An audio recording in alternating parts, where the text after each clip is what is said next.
Alô, amigos e amigas do programa Cidadania, estamos de volta hoje para trazer uma reflexão sobre a questão indígena no Brasil. Isso porque já está aberta aqui em Brasília, no Memorial dos Povos Indígenas, uma exposição chamada Séculos Indígenas no Brasil. Essa exposição traz a arte, traz o canto, traz a comida, mas traz, sobretudo, também, em conjunto, uma reflexão sobre as demandas históricas dos povos indígenas. Para isso, nós temos aqui conosco, no programa Cidadania, a participação de Álvaro Tucano, ele que é o representante dessa exposição Séculos Indígenas, a quem agradeço muito pela presença aqui conosco, e temos também a participação de Rosane Caigangue, uma representação de vários povos indígenas. A Rosane representa a Arpim Sul, que é a articulação dos povos indígenas da região sul. Muito obrigado também pela presença. Por que vocês decidiram, Álvaro, organizar essa exposição aqui na capital? O que vocês pretendem mostrar ao público de Brasília e a quem visita Brasília? Bem, em primeiro lugar, agradecer ao TV Senado, que tem levado muitas mensagens para as comunidades indígenas do Brasil inteiro. E por isso nós estamos aqui em Brasília para buscar apoio, solidariedade, como povos indígenas que sobrevivemos ao longo desses 500 anos, todo tipo de opressão. E também nós temos que dizer que nós estamos em outras épocas. Depois que o Brasil perdeu mais de 1.500 nações indígenas, hoje o Brasil ainda tem 314 nações indígenas falando 180 línguas distintas, e como brasileiros estamos aqui na capital federal para falar com nossos parentes, irmãos brasileiros. Uhum. Agora, essa exposição, ela traz foto, ela traz filmes, ela traz livros, ela traz debates e traz uma mensagem. Qual seria essa mensagem, substantivamente? Essa mensagem é uma mensagem muito familiar, que se trata da educação. Nós temos uma lei hoje no Brasil, que é 11.645, que obriga as escolas públicas e privadas para tratar de nossas raízes.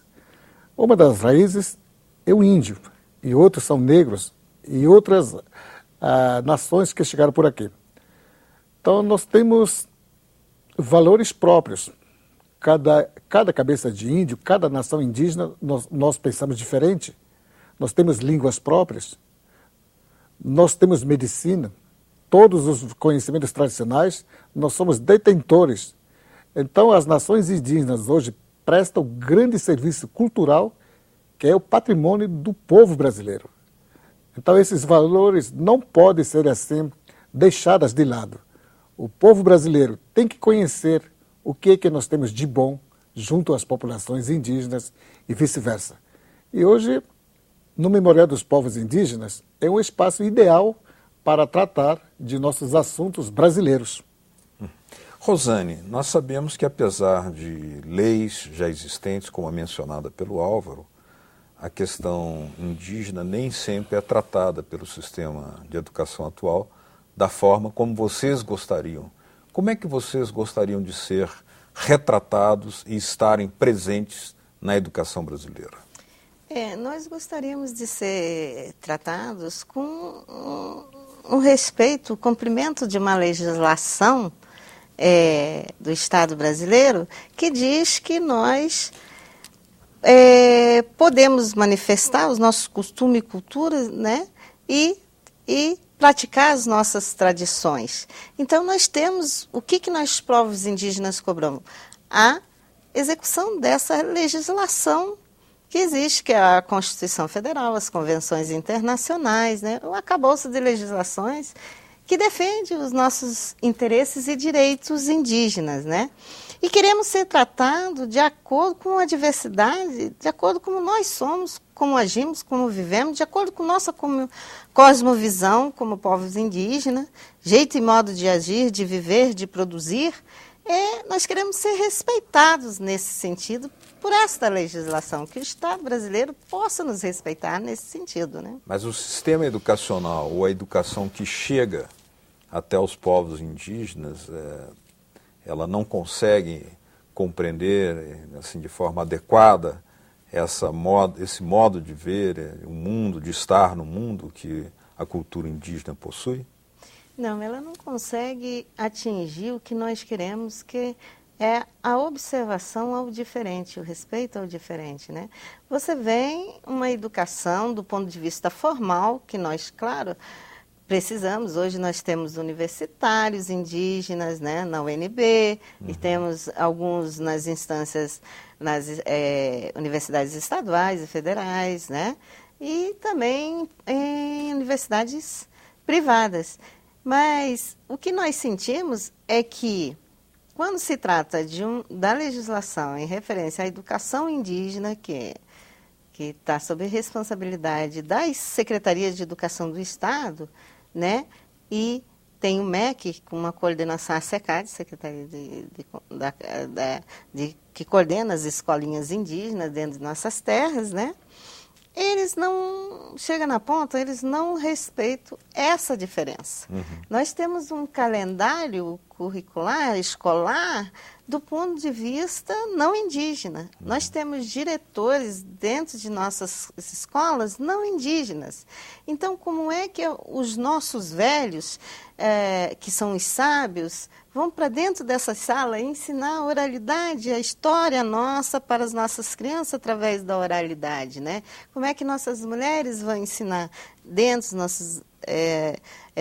das escolas nossas, nas nossas terras, o que nós precisamos enquanto adolescentes, meninas, adolescentes, crianças, né?